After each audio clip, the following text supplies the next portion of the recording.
From the Unisphere at the 1964 New York World's Fair, Misha and Dianne are watching week 118 of Santa Barbara. Do you remember anything that happened in that episode we watched before we left? Not a thing. All right, well, we'll continue this podcast when we get back to Vancouver. But we thought you might enjoy seeing something that we trekked a long way to see.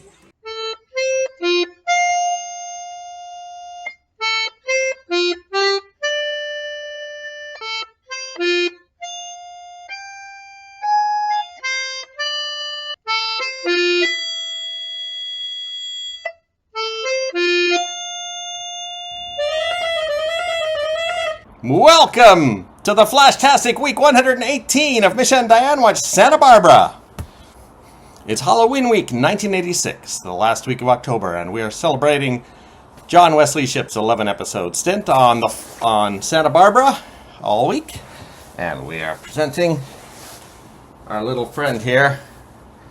This is a flash we were given recently by a friend. And I'll put him up here, but I don't know if he'll actually be visible. All right. Well, we're back from New York, where we attended the 60th anniversary cast and fan reunion of Another World. And there were, 20 or 30 actors from the show going all the way back to the early 60s. Well, I guess mid-60s, at this reunion, as well as some camera crew, and I think I saw a director or a producer there, and everyone was happy to get a chance to get reunited, but they still found time to say hi to the fans, which was very nice. And I saw two Jamie Frames, and I saw Donna Love, and Felicia Gallant, and the original Cecile de Polignac, so I was very happy.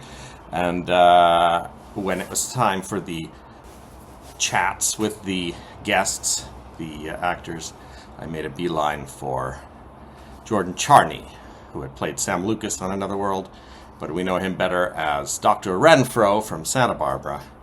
And was very happy that he agreed to do a little promo for our podcast. And he added a menace to it that I forgot to instruct him to do, which was very nice. So, hi there. This is Dr. Renfro. Tune in to Misha and Dianne Watch Santa Barbara, or I'll wipe your mind with my autonemonic limbic retrograder. Be careful.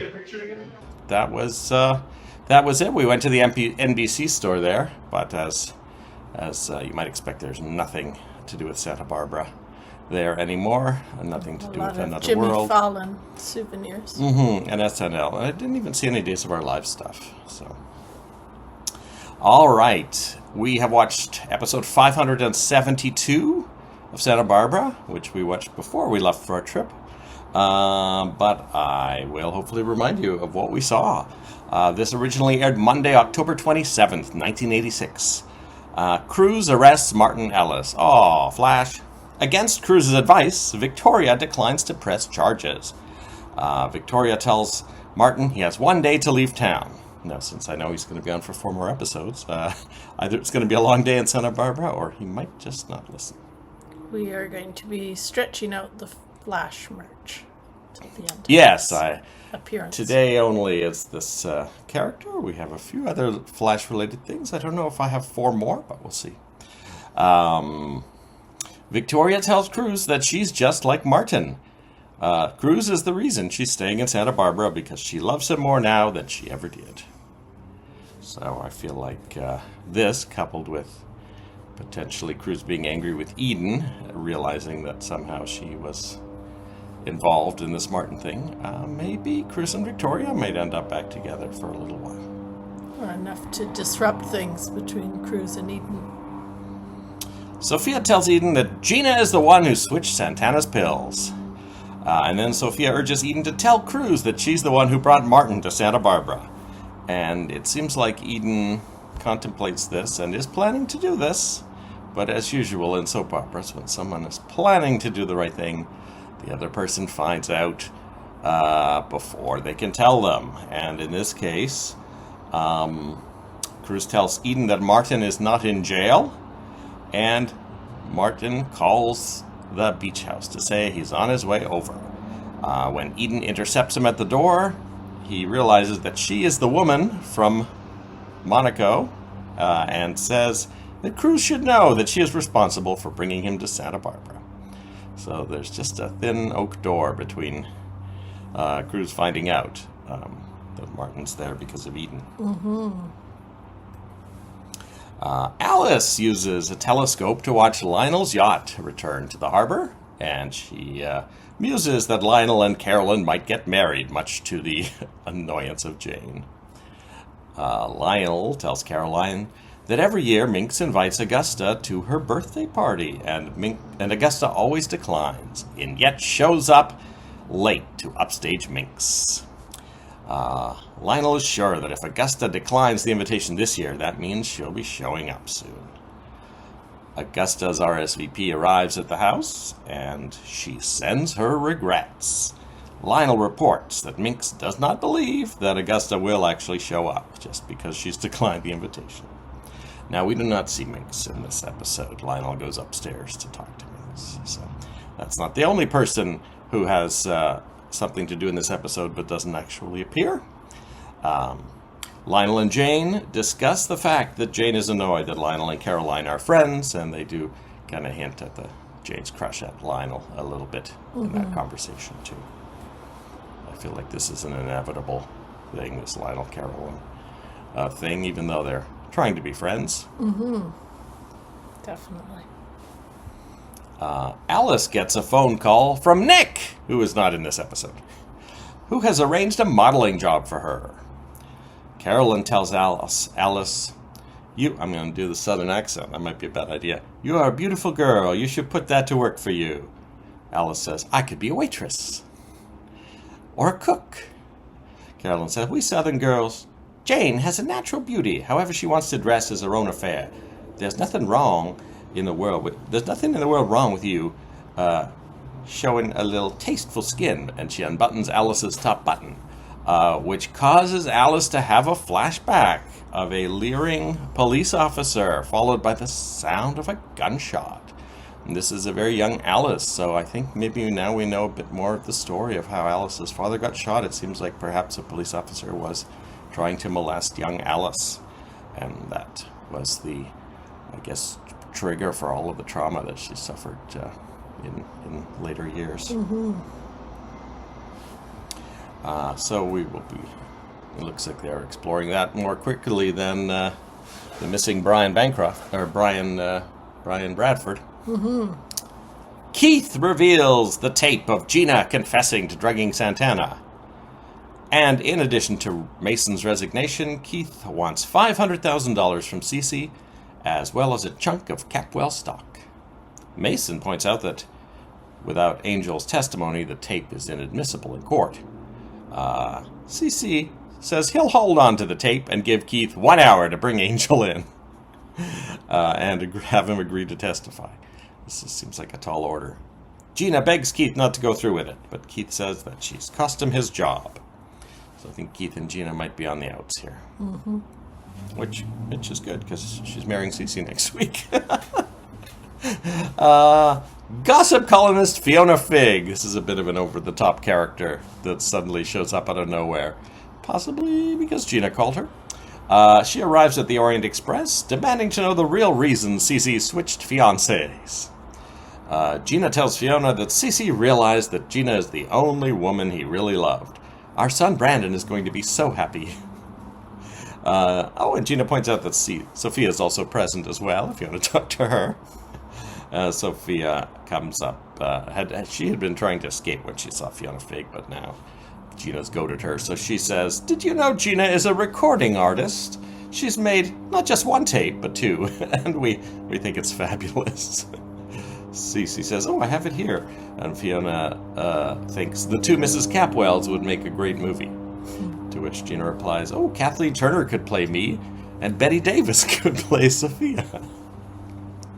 Gina changes the topic to the wedding and says that, I believe President Reagan may stop by.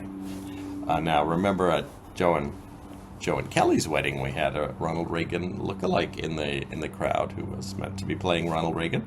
So I wonder if Gina will manage to get Ronald Reagan to appear at her wedding. I feel like Cece would tell him, don't come. Then, let's get back to the business at hand. Cece's audio tape that may be enough to convince Gina to hand over the videotape. Well, Gina says to Cece, there's this videotape I have. Everyone keeps saying such mean things. I get this uncontrollable urge to erase the whole thing before the former and present district attorney gang up on me. And Gina tells Cece that not only is she not going to hand over the VHS tape of Kelly and Dylan, but she wants Cece to give her the audio tape. Well, Cece doesn't back down much, but shockingly, when Keith returns without Angel, Gina puts a platter in front of Keith containing the chopped up audio tape that Cece has, in fact, given her. So I think this wedding is going ahead full steam, no matter how many episodes it looks like they're about to get the upper hand on Gina. I think it's actually pretty good that the number of times they've kind of made it look like they've got something on Gina. Mm-hmm. Maybe. We've only got a week left. We'll see if there's another. Mason comes up with another little thing, maybe. In his frustration, Mason handcuffs Gina and Keith together, and they end up stuck together. And Mason says, you two are the most devious deviants I have ever known. So that is it for this episode. Well, that was an excellent summary. I remembered none of that, so it's good you had the notes. Yep. And we had some cast credits today. Nothing super unexpected. Rosa still in the credits. Kelly, as always, is in the credits. Sophia Capwell-Armonti is spelled as 3 words. And there is one less person in the credits. Nick Hartley, David Haskell, is no longer in the cast. As we said, last time we saw him, that was his final episode, but it looks like he will still be mentioned. Mm-hmm. And because I remember as a kid, as I said, being annoyed when he left, I believe that at some point someone will say Nick has left town, and presumably they'll also mention Janice has left town. Fiona Figg is played by Elizabeth Savage.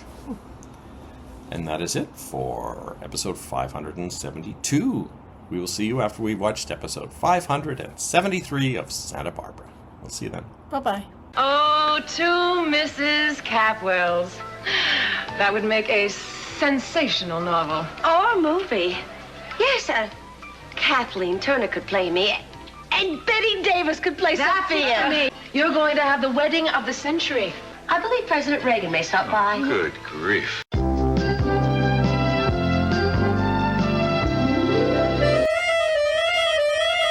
Welcome back. Hello. It's Flash Week on Misha and Dianne Watch Santa Barbara. Today's Flash item is my Flash socks. It's October 28th, 1986, Tuesday. And we have watched episode 573 of Santa Barbara. Martin tells Eden he'd never hit a woman before today. Eden tries to stop Martin from talking to Cruz. Martin raises his arms to hit her. I feel like he's may have been lying earlier. It's like a rock'em sock'em robot. As does Eden. Martin decides to leave her wondering just when he might tell Cruz. Eden is about to tell Cruz when Victoria calls to say that she spotted Martin at the Orient Express and he's not leaving town. So Cruz rushes over there. And Martin tells Cruz that someone told him that Cruz and Victoria were back together. Cruz immediately suspects it was Keith. But when he confronts Keith, it's clear Keith has no idea what he's talking about. Then Martin says to Cruz, "Why don't you ask that blonde slut you've been sleeping with?" Which prompts them to fight. And then Martin breaks a bottle and brandishes it, threatening to cut Cruz with it. But I feel like the important part of that is that Cruz now knows that Eden is the one who brought Martin to Santa Barbara. Not much to say about that. It's clearly going to go the way we thought, I think. I think the only thing I would say is we just watched the movie The Fall Guy, which is all about special effects guys, and they have a lot of fun with fake glass bottles, and it kind of reminded me of that. Cece visits Eden to see if she could maybe get Cruz to use some of his Secret Service interrogation techniques on Gina, implying that perhaps there's some black sites that Cruz may have been involved with. That's interesting. Eden mentions at this point that she and Cruz met on the Orient Express. Did we know that for sure? Or, had that been mentioned before? Because I don't remember that. I mean, all I kind of remember is a flashback from many years ago when I thought Cruz was kind of standing below her window or something like that. at that that where he was the handyman at something. So that's interesting because of course we know that she met Marcello and Sophia on the Orient Express.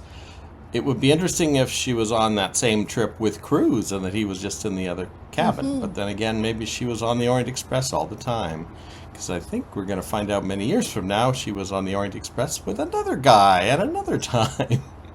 So that may just have been her go-to mode of transportation. Tori also visits Eden and asks, how was Monte Carlo at this time of year?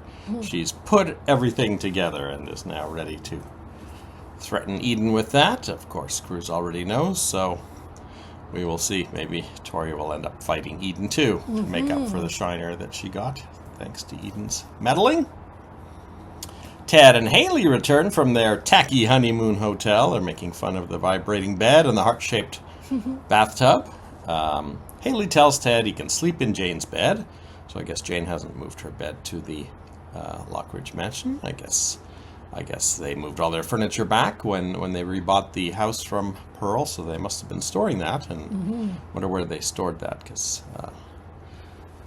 living in Vancouver, there's a lot of storage around here that's extremely expensive. So if you're destitute and have given away all your money and having to store all your furniture, that's actually going to be a tough thing. But I suspect Minx probably has some cash socked away somewhere. Haley says that Cece is exactly like Gina. And Ted disagrees, but Haley points out that she's hurting Santana by letting Gina get Brandon back.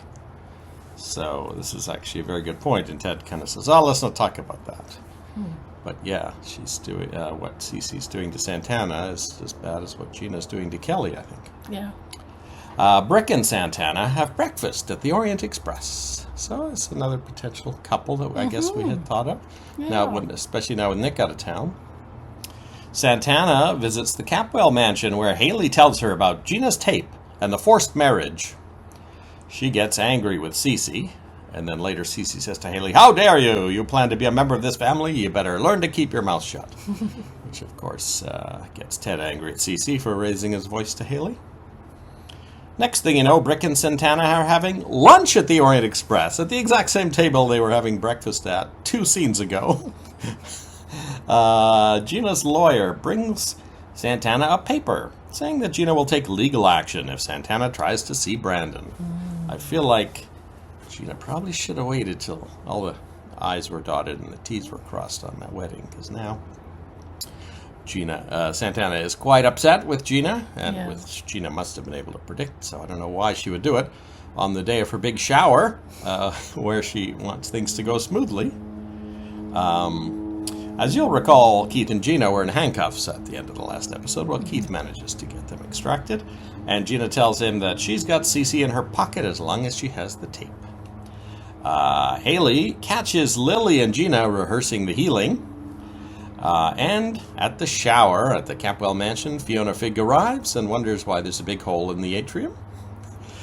Gina says, oh, we're having some redecorating. Or maybe it was Cece who said that. Gina pretends that some random partygoers are good friends and that she invited them. Santana bursts in, saying she knows all about the tape, which Fiona Figg and her cameraman are eager to catch on camera, but Gina tells, oh, no, don't tell this stuff about the tape. Gina tries to shut her up, and Santana punches Gina. which ends up with Gina on the floor. Fiona Fig says, "Who was that woman who attacked Gina?" And Gina says, "A former drug addict." I don't hold it against her. And then Gina pretends she can't get up because of her injured leg. And Lily performs the healing ceremony, which everyone is watching raptly. Cece is scoffing at the whole time, trying to pull Gina up. But suddenly Gina stands and says, "Lily Light has healed me." And Brick glares at them both. Mm-hmm. So, even with the unexpected, once again, Gina's plans had some unexpected turn of events, with Santana bursting in and Brick being there, and Fiona Fig, catching on that some of the guests aren't really friends, but she managed to get the main thing done on camera as planned. So, will this now, I don't know what this new trajectory for Lily Light is going to be. Will she build her cathedral on the now no longer operating casino site on the oil rig, Dylan's oil rig, or what will she do with this newfound fame? Yeah, and I think there are still hints that perhaps she could be in for an unpleasant fate, because we do have Brick glaring at her, and we've had sort of a setup going all the way through that, Brick definitely wants to harm her. So I feel like that could be still in play. He's tried to strangle her a few times. Maybe this will put him over again. Yep, there we go. Haven't heard about Brian for a while. Haven't seen Courtney this week. No. But I guess it's all leading up to the wedding next week, so that'll be exciting. Get those things out of the way. And we will be back after we watch episode 574 of Santa Barbara. We'll see you then. Bye-bye. I guess you're just one of those old-fashioned men that doesn't like to spend a lot of time with the bride before the wedding, before the marriage is actually consummated. Get out.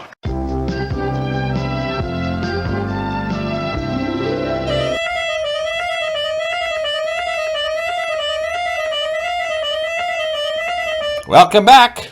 Hello. Today's flash item is the silk cloth with the flash emblem on it that our friend gave us for Christmas. Not sure what we would do with it. It's not really a silk scarf or anything. Anyway, we've finally opened it and we've hung it up. I thought I had a bigger flash thing too, a flash blanket. But when I went to get it, it was a Wonder Woman blanket. So we will be scrounging around for 2 more flash items this week. It is October 29th, 1986. It's Wednesday.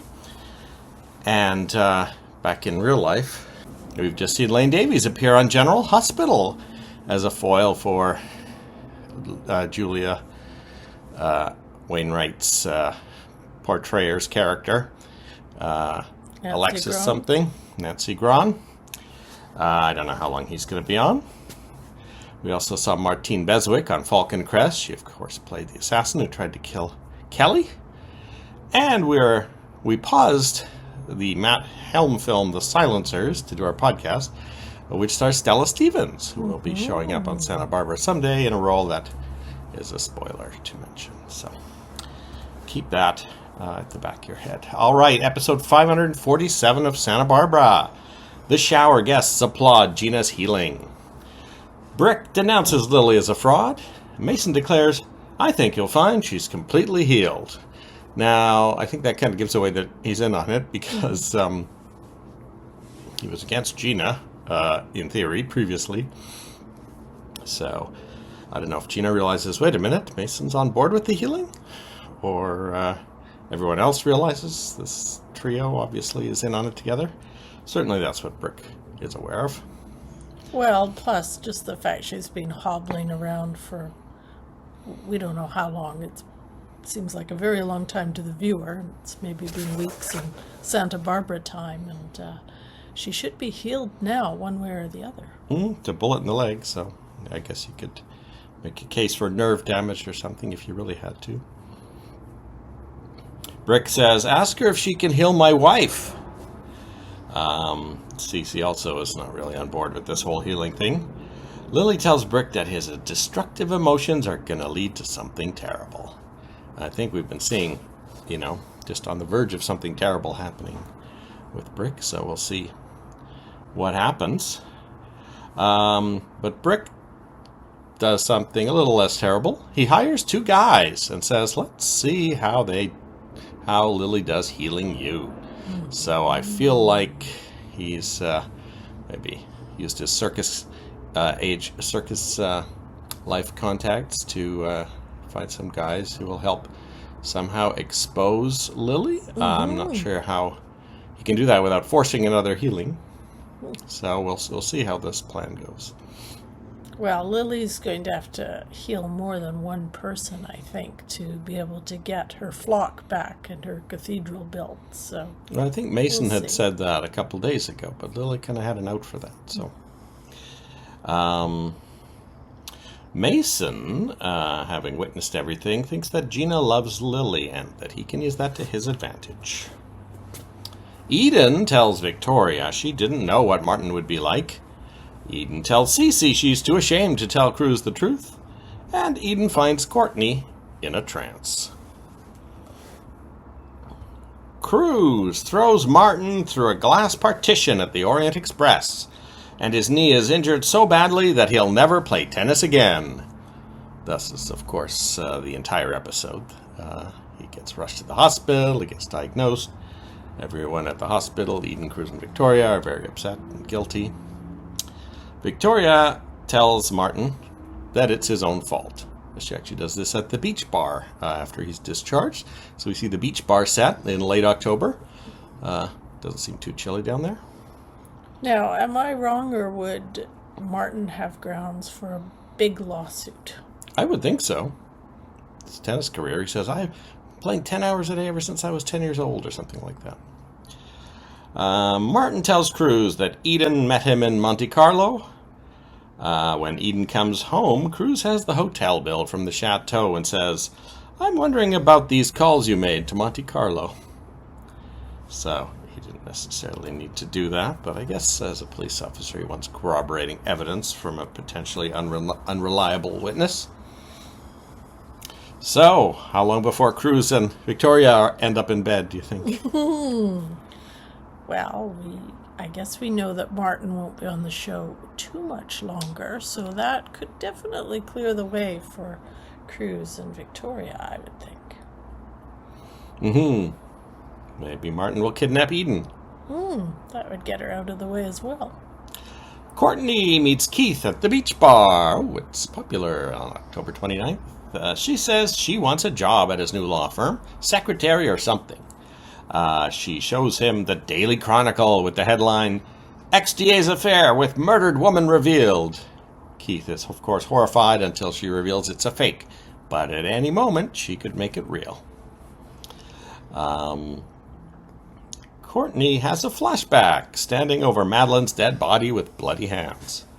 I don't know how else we can interpret these flashbacks, unless she's the first one to find Madeline, right? That would be the only other.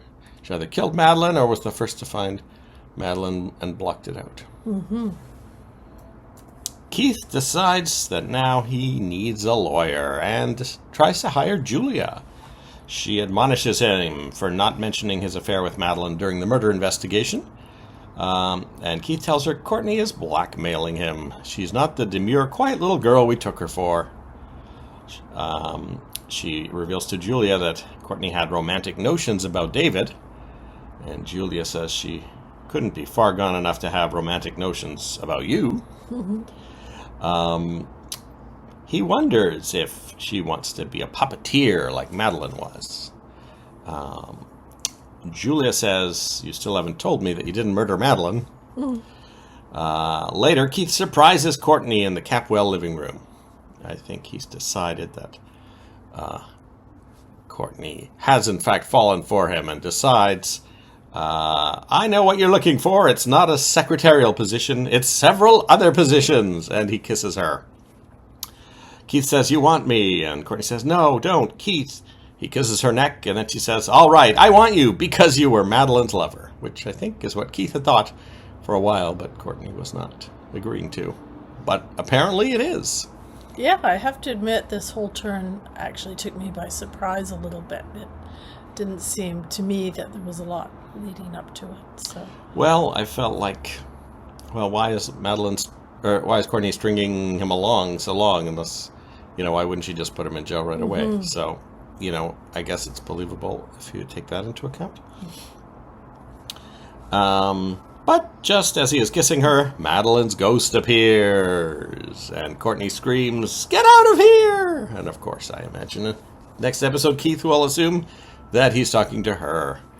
But I don't know if we call that Madeline's ghost, or Courtney hallucinating Madeline's ghost, or what. But obviously this is new footage with the actress who played Madeline. So one of her appearances, and it was only about 3 seconds.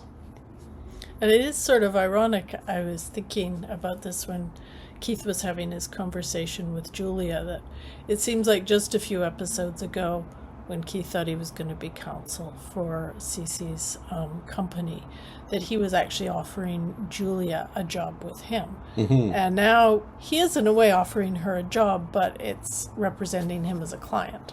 So things change quite quickly in this world. This is a surprisingly dense episode plot-wise. We're only about halfway through, and it's a Wednesday, which in some soaps is for coasting. Lionel finds an invitation to Gina's shower. He says they're posted all over the city. And then barges in on Cece and demands to find out why he's doing this to Sophia. Cece says this is no different than when you gave up everything for Warren.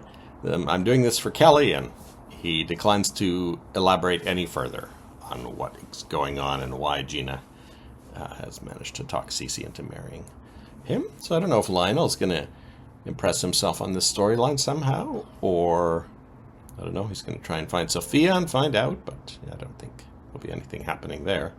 Or maybe we'll just see him with his dinosaur bones in the background, kind of digging away while all the other action is happening. Julia disagrees with Lionel's theory that Augusta will come to Minx's birthday party. Carolyn says she can't wait to meet Augusta. Julia tells Carolyn all the qualities that she's looking for in the man who will father her baby. And Carolyn says, once the rabbit expires, give him my number. And then she says, have you considered Lionel? And they talk a little bit about how,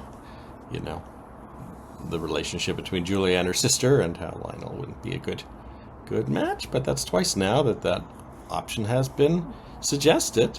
That may be circling around in the back of Julia's head. Lionel and Julia reminisce about Augusta. He tells her about the circle of truth and how both of them lied when they were in it. Julia says that Lionel and Augusta did fit well together. Lionel tells Julia that the right guy for her is just around the corner. Julia mentions that she realized that she was in love with Jack Lee and David Laurent simply because they liked her. Carolyn visits Cece. Now here's some stuff that came out of nowhere. That was kind of exciting. Cece asks if she's heard from Gus lately. Carolyn says that was over a long time ago. Cece says, I can't believe you threw me over for him. So wow, a lot of revelations in one line that Cece did date Carolyn, that she dumped Cece for someone named Gus, and that it was memorable enough that Cece remembers it after some amount of time. So, do we have an alternate potential father for Jane? Is it Gus? Is it Cece? Will we meet Gus? Will we meet Gus? Interesting. Cece introduces Carolyn to Mason. I'm wondering now, Carolyn Mason, potential love interests. She introduces him as Jane's mother, Haley's friend Jane. And then Mason says, Lionel's friend Jane. So he's been keeping tabs on what the goings on at the Lockridge house. Mason tells Cece that he has a secret weapon they can use against Gina. Love. And Cece says, you're as crazy as Gina. Keith visits Gina to pick up his razor and some other things he left at her hotel room.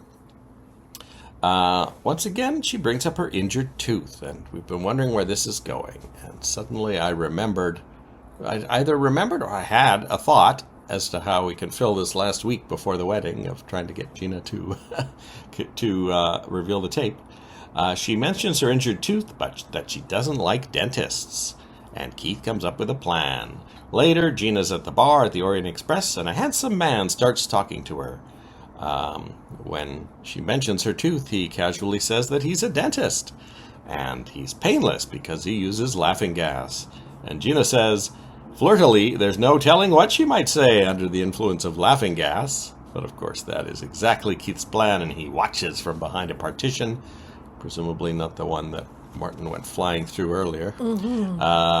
And he smiles. So, is the guy really a dentist, and will her tooth get fixed? Or is it just some guy who'll submit her to laughing gas so that Keith can question her about the tape? I mean, it would be nice if her tooth actually got fixed too, and in all of it, because otherwise that's an unresolved plot thing. But now we see where this tooth thing that was introduced a week or so ago is finally headed.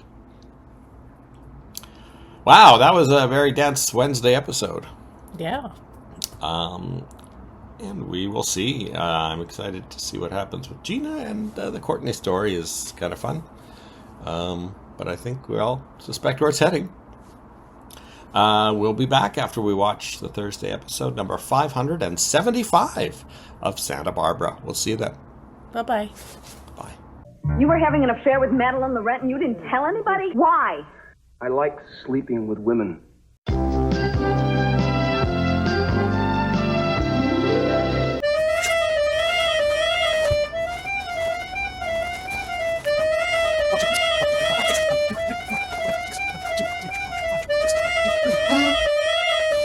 Welcome. Hello. Today we have my Justice League calendar in the background, which has the Flash along the bottom. Running a little Flash items. I couldn't find my Flash straw, or my Flash notebook, or my Flash action figure. And apparently this is Shazam. All right, it's Thursday, October 30th, 1986. We finished episode 575. And it's Minx's birthday, and we got to see Dame Judith Anderson again, and she looked lovely. She had a lot of nice lines. Minx loves the birthday decorations put up by Julia, Jane, and Alice. Everyone tells her what an inspiration she is to them. I got a feeling it might have been like the actresses as well, and the writers telling Dame Judith what an inspiration she was. Yeah, I suspect they probably knew she would be leaving the show fairly soon. Julia tells Minx she's going to have a baby without a husband. And Minx says, that's very emancipated of you, and very foolish. Minx talks about all the years she's been alone since her husband died, filling her time with her clubs and dogs and cats and the rest of her family. She tells Julia she's not lonely, but she's quite alone. That was a lovely scene. Lionel tries to find out what flight Augusta is going to be on, and Augusta phones Minx to reaffirm that she is not coming, and one can imagine the other side of that phone conversation where she's probably saying, oh, I bet Lionel thinks I'm coming. I just want you to know I'm not. And I had a nice chat, but also a little bit of sadness knowing that she's not coming. Minx tells Lionel the bad news, and then she tells Lionel he'll find the right person.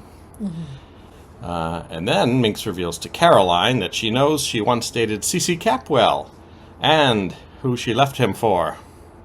So Minx either has been doing digging into Carolyn, or she knew Carolyn from way back and was just keeping tabs on everything. And apparently she knows Gus. She tells Carolyn not to hurt Lionel and to someday tell him about Cece and Gus. Lionel brings in the cake, and Julia tries to sneak out, but Lionel stops to find out why she's leaving. She says she's got other things on her mind. Carolyn tears up as Minx opens her gifts, and Jane says she never shed any tears when she was a kid. Carolyn tells her she's an adult now and stop wallowing in self-pity. So I feel like Carolyn is over Jane's whole thing. So I did some looking up ahead, and sadly we have only 3 more episodes with Dame Judith Anderson. We have 1 more in the calendar year 1986, and 2 more in 1987. So that's quite sad, because this was such a great episode. Mason finds Julia reading a book on genetics. Julia says, "I'm looking for a father," and Mason says, "You can have mine."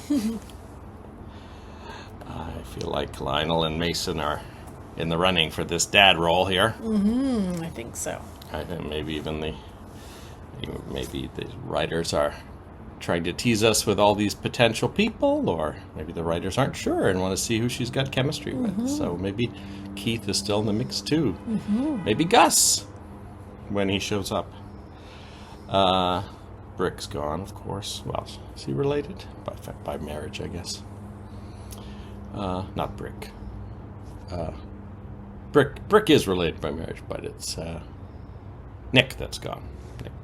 So Cruz is angry with Eden, as you might expect, for setting all of these events into motion. Victoria tells Cruz that Eden's not the right kind of woman for him, and Cruz tells Victoria to stay out of it. So even though Cruz is super angry with Eden in this episode, he still isn't letting Victoria in at this point. Yeah. Victoria tells Martin, Victoria and Cruz and Eden did a lot of running around, but Martin pretty much stayed put at the beach bar because he's got one leg in a cast. Yeah, he can't really move anywhere, can he? He's got a cane as well. Victoria tells Martin she should have walked out on him a long time ago. And then she wonders why he's staying in town. Eden shows up to apologize to Martin, but he doesn't really accept it. And she wonders why he's staying in town, and he says he wants them all to lose. So I don't know if he just wants to put things in motion so that everything will collapse, because we know he's only got 1 more episode. Martin watches Eden and Victoria argue about who's worse. He says, oh, maybe Cruz can show up and he can get his eyes scratched out by both of you. Eden says to Victoria, you did the same thing with Katie. And that gives Eden an idea. And she suddenly runs into the sea, fully clothed, and starts swimming out as far as she can, just like Katie did. So we see Victoria on the beach watching her, having flashbacks to Katie. Martin limps up to her and says, oh, I think we should, help her. And she says, oh, no, she's a good swimmer. In her high heels and pants. So Martin runs for help, just as Cruz had done. And as Martin is calling for help, Cruz actually wanders by, and Martin says, we need to call for help. And Cruz says he's got a radio in his car. I don't know. I was typing a bit too much then. It wasn't actually clear to me whether Martin told Cruz that Eden was the one who needed help or not. We'll see tomorrow. Now, who's going to go rescue Eden? Will it be Cruz?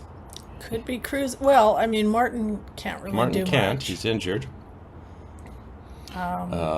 Tori doesn't Victoria seem would be inclined. maybe somewhat, redeemed if she went to rescue Eden, but I think it'll be Cruz.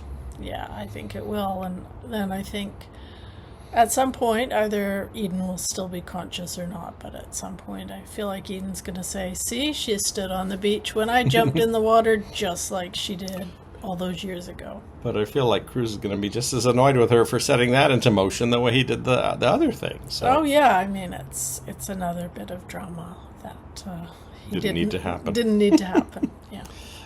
As Mason and Lily have lunch, a woman asks Lily to heal her young child. Mason manages to get rid of them by saying, oh, you should come to the meeting and we'll evaluate whether this is the right person. But Brick sends in one of his actors who manages to cajole Lily into healing him. And Brick is quite satisfied that his plan has worked. And he's also, we saw him earlier paying off the actor and telling him his friend would also be needed. So we may see a second fake healing in the next episode. But I don't know how Lily can really be blamed for fake healing someone who wasn't really injured. So I'm not quite sure how this is going to work in Brick's favor. I don't know. I thought Mason sounded very lawyerly in his intervention. It almost sounded like he was going to have the woman sign a waiver or something. So He's definitely becoming more and more like the old Mason. But yeah, I'm not quite sure what Brick's angle is, whether he will try and get some publicity out of it, or whether he's got something a little more private up his sleeve. Yeah. I mean, he can't really say she's a fake healer when, he's the one doing the faking. So, and I guess that's it for Minx for a while. I think we'll see her towards the end of the year, maybe at Christmas. And we'll see when Gus shows up, and we'll see when Brian shows up. I feel like once Martin's gone, they'll have some cash left over to hire one of those two. And we'll see what Brian's whole deal has been all these years, and if he wants to get back together with Alice, and how that will affect her relationship with, I can't remember his name, the cop. Stoney? Paul Whitney? Stoney something? All right, that's it. Oh, tomorrow's Halloween, and I'll be dressed as the Flash, not surprisingly.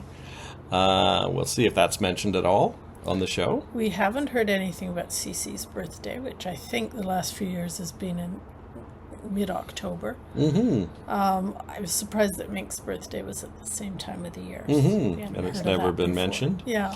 But October 31st tomorrow, and I don't know if the wedding will be next week. I think it's close, so we will see, but we may see Keith's little plan to have Gina put under anesthetic to see if she... I suspect it's going to be no different than the truth serum, right? Don't they work more or less the same way? But I don't know. We will see after we watch episode 576 of Santa Barbara. We'll see you soon. Bye-bye. Minx, you make it look so good that I'm thinking of having a family of my own. But on my own. Without getting married and without a husband. Well, that's very emancipated of you.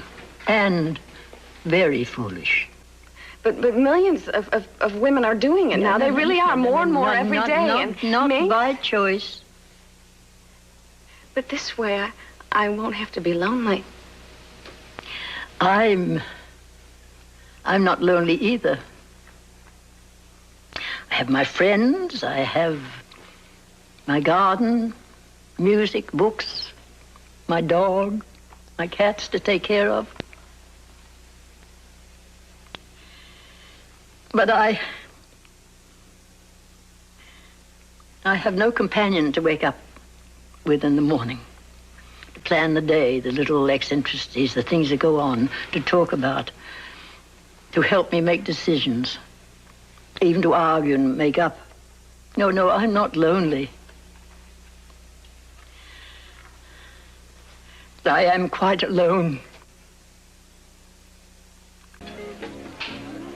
I'm looking for a father.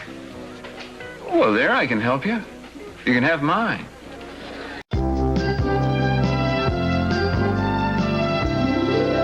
Well, you're evidently sizing up the male population, looking for a candidate. I've yet to hear even a hint that you've been considering me.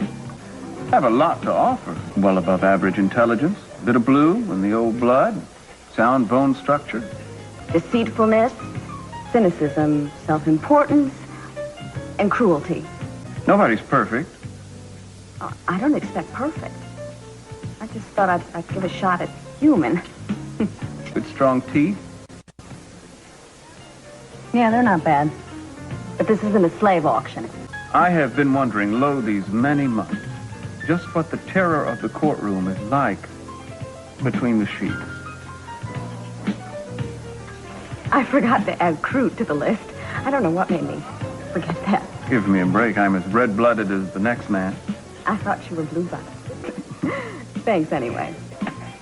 Well, it's your last chance. Price goes up at midnight. I must say I hate to turn down a bargain. But maybe next time. Ah, hope. How sweet the prospect.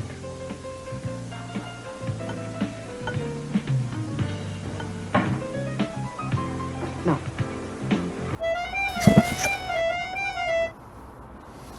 Welcome back. Hello.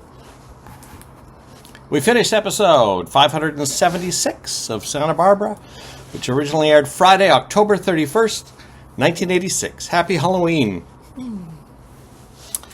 This is our last day of Flash Week. This, of course, is my Halloween costume. Originally, we were planning to sync this up with Halloween of 2023, but unfortunately, I got dragged out of town for 5 months. So now it's the end of May, and luckily it's a slightly cooler day because these costumes are not made for non-super people to wear. Episode 576. Sophia and Cece have to explain to two acquaintances why they received a wedding invitation with Gina's name on it.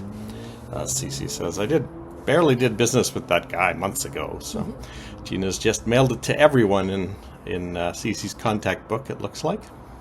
Email blast, we would call it. Now, of course, they didn't have email back then. No, would have been couriers. Julia catches Brick paying off actor number 1. And she wonders if Amy would approve of his scheming ways. Lily heals actor number 2, who pretends to be deaf, but then Mason follows him and catches Brick paying him off. So I think whatever Brick's actual scheme was, I think Mason will put a stop to it. I think so, although, we actually saw some kind of neat chemistry between Brick and Julia this episode. So that was a little unexpected. Yeah, Julia told Brick about her plan to have a baby, and she's talking about all the good qualities the father should have, and suddenly surprised us all by flat out asking him to father her baby. And Brick's reason for saying no was actually quite interesting. He said he couldn't just take part in that miracle and then walk away. So, sounds like Brick would be in if he were in a relationship with Julia. Of course, it's much too soon after Amy, but that's an interesting possibility. Mason wonders why she hasn't considered him as a candidate and lists his good qualities, and she reels off his bad ones. And when he leaves, Julia catches herself contemplating Mason and shakes her head. This is kind of funny because, as we mentioned, Lane Davies has now shown up on General Hospital and has been on for 3 or 4 days as we speak in some courtroom scenes with Nancy Grahn. So it's quite fun to see them again 35 odd years later. Yeah, the chemistry is still there between them as well. And actually, maybe this isn't the best time, but since we're talking about things we've seen lately, we actually saw Kirk Cranston number 2. Yes, we have, thanks to Doctor Who, we've once again subscribed to Disney Plus for a month and are on season 3 of Homeland. And in episode 2, Robert Newman showed up as banker number 1. And so it's nice to have a Kirk Cranston sighting. And I think since we last mentioned it, Dylan Hartley's shown up again on Melrose Place. So. Victoria swims out to sea and rescues Eden. Now, she didn't take off any of her clothes or shoes either, so I think it would have at least made sense for her to strip down to her underwear so it would be believable that she would not also drown when she got as far as Eden, but maybe she's been practicing her swimming all these years for just such an occasion. Cruz says to Victoria, "You just got your life-saving badge. I don't know how to thank you." And Victoria says, "I did it more for myself than anybody. It was like going back in time, like seeing Katie all over again. This time, I knew what I had to do." And Cruz says, "You just needed a second chance." And Victoria says, "It doesn't make up for Katie." And then Cruz says, "I think you're going to be okay now. So thus endeth the 5 years of psychological trauma Victoria has had." I realize now that was the whole purpose of that. Well, double purpose, actually, the Eden and Cruz rift, but Victoria putting to end her angst over this. Sometimes you have to, I guess, know how to read these things when, you wonder sometimes why storylines seem to end. Well, that's because in one line, in one episode that you may have missed, all of Victoria's psychological problems surrounding Katie are completely resolved. I think this is the first time in 5 years I haven't been afraid. And then they hug, which Eden witnesses from the gurney that she's on. And the paramedics had run up the stairs to prepare the ambulance for the gurney. And by the time they return, Eden has vanished. Martin tells Cruz that Eden wanted him to back up her story. So that explains, why she was trying to talk to Martin. And thus endeth the 11-day tale of Martin Ellis, played by the Flash himself, John Wesley Shipp. So we last see him at the beach bar with a cane and his leg in a cast. Cece tells Eden she should let Cruz know that she's learned from her mistakes. So Eden shows up at home later, and Cruz tells Eden that apparently she needs something he can't give her. And Eden says, it's not over between us, it'll never be over. But it seems to me, at least for the foreseeable future, that Cruz is thinking it is over between him and Eden. So, Cruz and Victoria, I expect possibly quite soon, I would think. I don't know. Yep, there is someone else waiting in the wings. So we'll see where that takes us. Wonder what their song will be. Keith overhears Mark, not Mark McCormick, but the Mark who works at the restaurant that we've seen a number of times. I think he's the head waiter, or maybe maitre d'. But I think there's an older guy who's the maitre d'. So, anyway, Mark is telling someone, actually it's Cruz, I believe. Cruz had swung by looking for Eden earlier. Keith overhears Mark saying that Victoria Lane has rescued Eden from drowning, which gets Keith's mind just churning a little bit. Keith tells Victoria, you look happy, like the weight of the world is off your shoulders. So I feel like that may lead into a conversation where he somehow says, were you trying to absolve yourself of some guilt? And maybe digs just a little too deep. Who knows? Victoria's probably pretty exhausted and shaken up from her thing. Maybe she'll accidentally say something. Gina, as you may remember, was on her way to the dentist, and she sits in the dentist chair only to find that instead of the dentist showing up, Keith hovers over her and tells her it was a friend of his who was a dentist, I guess, because they're in a dental office. Anyway, he threatens her with dental tools, not truth serum. No, well, we thought it would be the laughing gas. Yeah. He has Novocaine, but he squirts it out and says, we won't need this. And then he threatens her with 1 or 2 drills, and eventually she says, you know what, I'm going to accept any kind of pain because I'm not going to give up this windfall that I'm going to get. And then when Keith backs down, she starts to laugh at him, saying that he was pretty ineffective anyway. I kind of agree with her. I think he could have come up with a little bit better plan. I think he should have waited till she was under the laughing gas. So, as we had suspected that someone might try another thing to get that tape in this last week before the wedding. But don't worry, there's still someone else who has an idea. Everyone's taking a shot at Gina over these few weeks. Gina, of course, likes to hang out at the Orient Express and try to talk about the wedding in front of Sophia whenever she can, and she suggests to Cece that they can have their reception at the Bel Air Hotel in Los Angeles. And convinces him to let her borrow the company jet to fly to L.A. for a few hours to make the arrangements. And then she tells the pilot, I'm going to go shopping in Bel Air, so I'll probably be back at the plane at around 12:30. And she kind of drifts off a little bit on the flight and awakens to find that they are over the ocean. And when she leans forward to ask the pilot just what the heck is going on, she realizes that Sophia is in the co-pilot seat, and Sophia reveals her plan to maroon Gina on an island. This is a nice, crazy Santa Barbara plot. Yeah, my issue would be more with the execution. I think they really should have tied her up in some way, or maybe given her a shot of something to make her unconscious for a little bit. And left her lying on the beach somewhere. Yeah, because they're going to have to get her off the plane, drive her to a location, Dump her off, get back on the plane. And Gina is significantly larger than Sophia. I feel like she could easily wrestle Sophia to the ground. Interesting. Well, I guess, Sophia could have flown the plane, as we know. Yeah. We've only ever seen her flying it as Dominic.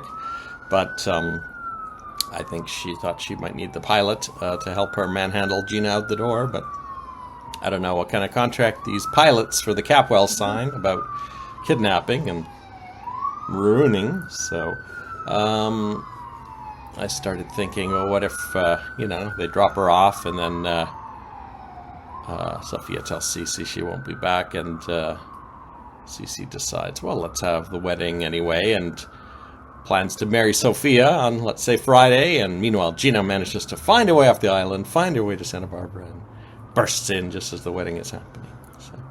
I'm still expecting somehow that Gina will dump Sophia off at the island. Oh. And Sophia will be lost on the island for, long after the wedding. Oh, that's funny. I didn't think of that.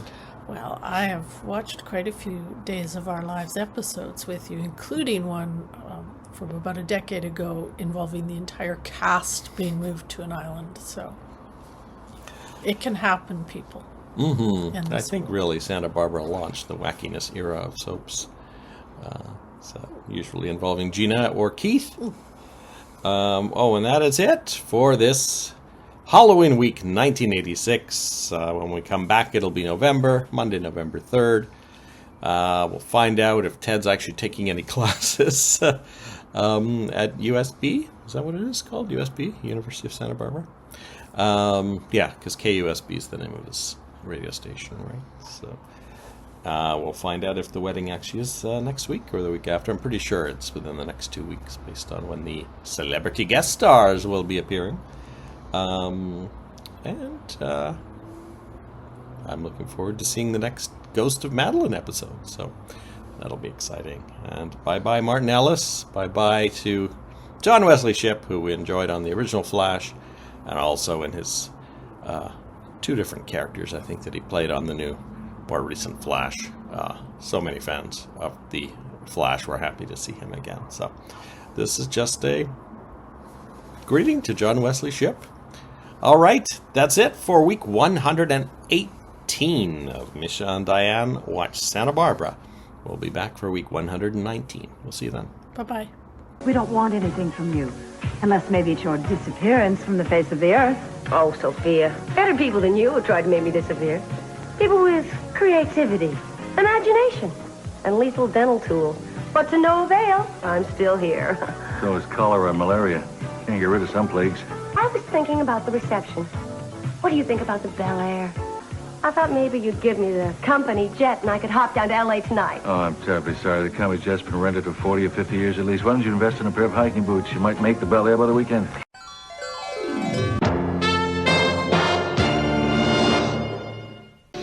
You, too, are the most devious deviants I've ever had the misfortune to come close to.